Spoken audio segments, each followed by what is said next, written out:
Okay. All right, guys. It's Jenna and Corey here, the founders of Fill Your Books, and this is one of our awesome students, Bonnie. Can't wait to get started and chat with you and pick your brain a little bit. So tell us a little about your career. How'd you get started? What did life look like before Fill Your Books? All that kind of stuff. Well, I've actually, and this is going to totally age me when I say this, I have had my hair license 30 years, That's Okay. awesome. right? Love to hear it. And it's been a fantastic career because starting in high school, I always just have my license. And so when I had kids, I went behind the chair, and then I was back at home, and then I was behind the chair. I owned a preschool for about 17 years. Oh, wow. Oh, wow. And so always had like this entrepreneurial, sense. And Bug. in those years, I did traveling, I did home, I've done weddings, I've done celebrities, I've done editorial, I've done corporate, Oh, wow. I've done booth renting, Right. mission based. So I've had a lot of experience. And then I've not gone through periods where I didn't do hair.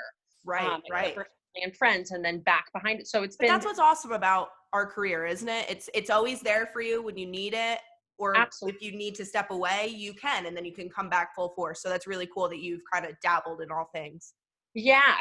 And so last year I did a corporate job, and I was managing a salon. I had moved my area, and I was like, oh my gosh, starting over again and building a clientele and going from a small town, I was like, okay, I'm going to go to corporate, because then I have a salary and I'm secure and I'm a single mom again, and I can do this.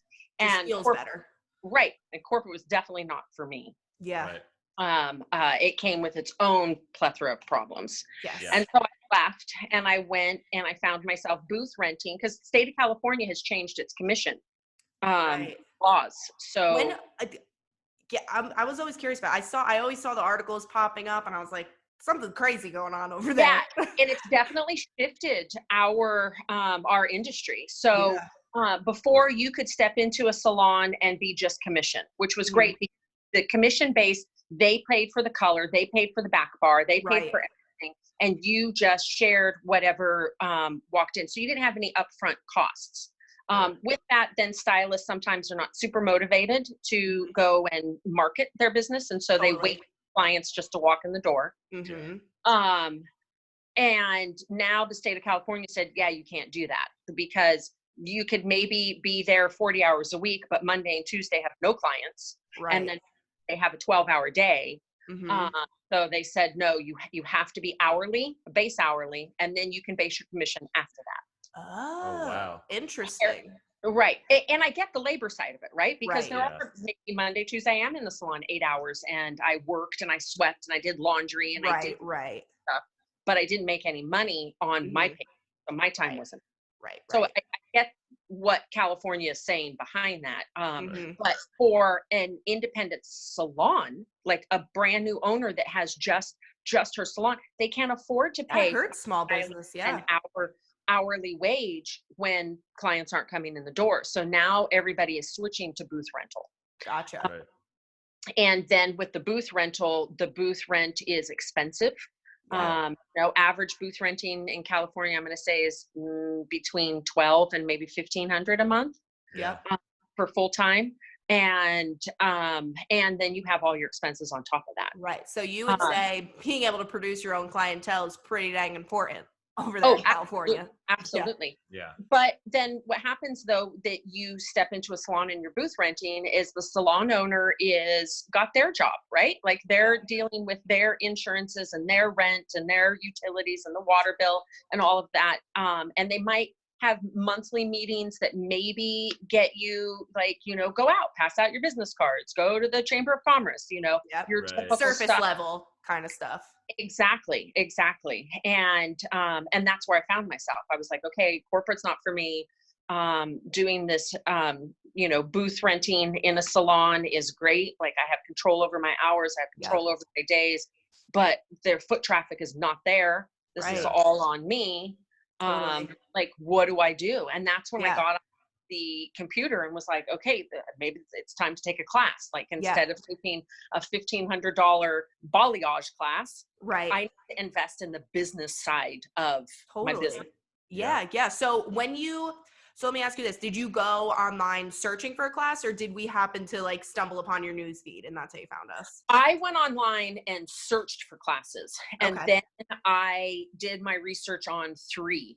Gotcha. Cool. And then ended fully ready to commit with your guys. It's like and then once I started doing research, ads and sponsored stuff did start popping up on Facebook, Instagram. Right. That's kind of how I just started like looking, okay, like what program really is the best for me and what I need. Yeah. If you don't mind me asking, what was it about ours that you were like, I think this is the right choice for me? Yeah. I was instantly attracted that it's the 2 of you together, that you're a hairstylist and Corey, you're not, in the business side, entrepreneurial. And then I was, being a hairstylist, money is like top on my list as a single mom. I'm like, okay, I got to find something that's in my budget. And you guys offered the monthly payment plan. And I was like, I can do this. I can commit.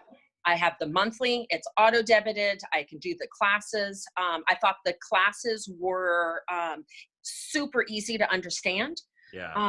And very to the point without a whole bunch of fluff. Not that fluff is speaking our language, love to hear it. Yeah. Fluff is just busy We hate work. fluff. Yeah, that's part of like our mantras. Like when Corey and I are, we have our own stuff because we want to provide the best stuff for you guys. So our number one thing is like no fluff. We just want to give you because that's with any business. You learn your 2 to 3 foundational skills and then you double down and you really, really hone in on them, master of a couple things, and it could bring awesome things to your business. So I'm really glad that you saw that for sure. Yeah. And, that's awesome. It has been fantastic, there, I have some questions and, but the community has been fantastic because whenever I've had like, maybe my DMs is not really working really well. Like, what do you, and, the brainstorming has been, just having fantastic. people in your corner is just like awesome. Just knowing you have someone there, I think just relieves a lot of stress. And I don't feel alone. Yeah, exactly. That's awesome. Yeah, that's awesome. Do you have anything? Would you recommend it to other people? What do you like? Well, I guess our big thing too is like, how important do you think that skill set is for people? Because like you said, you could invest in a balayage, or you could get more certifications, or you could go to an event. But I just feel like this skill set should be the next thing someone adds to their tool belt. And it's just something that's not going to go, like, you learn how to attract opportunity and then sell them your services. I just think that's something that lets you sleep at night. So that's like our big thing. Oh, absolutely. And I think that, I went to beauty school years ago, and I think that, Paul Mitchell School hadn't been around. Like none of those were even around. Like the internet didn't even exist. I totally, it was completely different. Like I went to hair school 5 years ago, and I went to a Paul Mitchell school, and they teach you a little bit about marketing, but it was, you still kind of just get thrown into the wolves after, and it's like, just figure it out.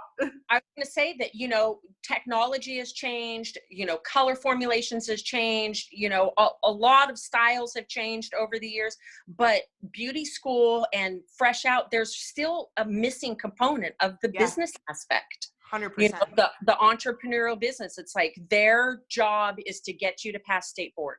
Yeah. And then the rest of it.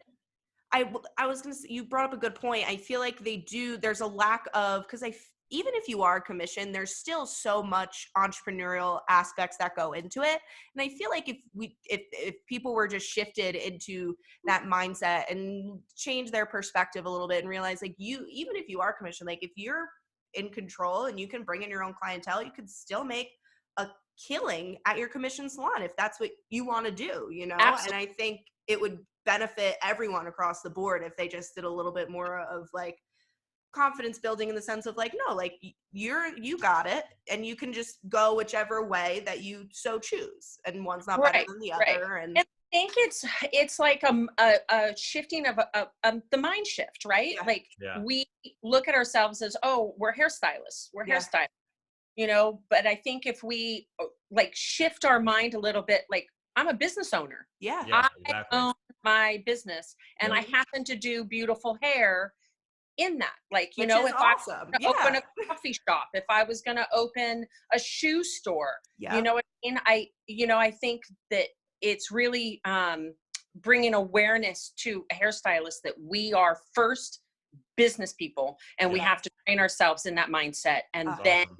the hair follows. So whether you've had your license 30 years or you're in beauty school right now and running across your program, or within the last 5 years, like, shifting that, really investing in the business side, Yeah.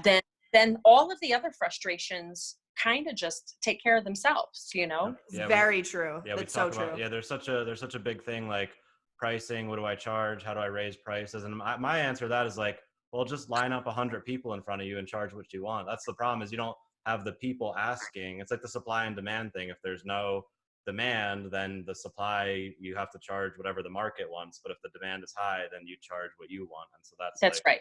what we That's love right. about it. Yeah, Or what you yeah. feel that you're worth, Exactly. And you can do it because you have the people that support it. Yeah, awesome. Well, thank you. Would you, if you had a friend or another stylist or beauty pro looking at this, would you recommend it to them? Do you think it's worth checking out? And then any other Oh, closing absolutely. thoughts?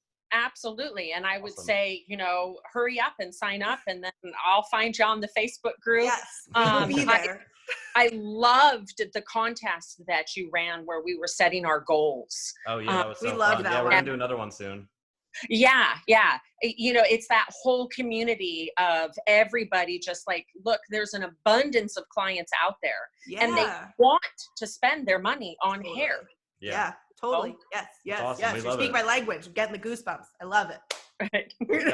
Yeah, that's awesome. Well, thank Yeah. you so much for coming on with us today. We really appreciate it. And if you guys are watching, listen to it again. I mean, listen to the key points we discussed. It's not magic. It's just building that skill set. So 100%. Yep. And we'll chat with you guys soon. Thanks for hanging. thank you.